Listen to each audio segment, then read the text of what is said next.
कहानी ऋषि दुर्वासा और रुक्मिणी। यह कहानी भगवान कृष्ण की पत्नी रुक्मिणी की है, जो धैर्य और सेवा के महत्व को दर्शाती है।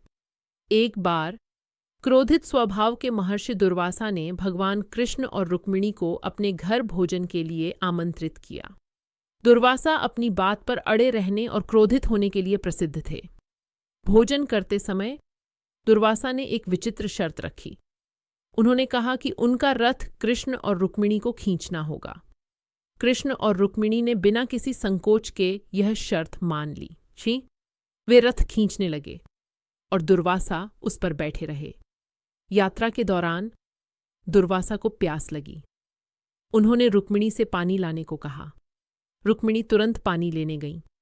जब वह पानी लेकर लौटीं तो दुर्वासा ने क्रोधित होकर कहा कि उन्हें प्यास अब नहीं है, और उन्होंने रुक्मिणी को अपने पैर से छुआ।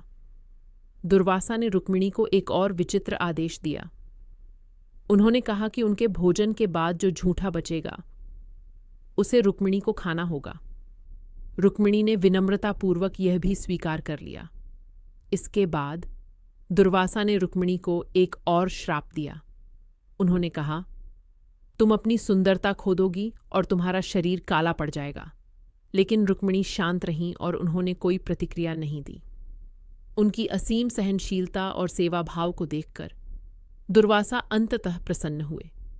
उन्होंने अपना श्राप वापस लिया और रुक्मिणी को आशीर्वाद दिया कि उनकी सुंदरता कभी नहीं घटेगी और वे हमेशा भगवान कृष्ण के साथ रहेंगी।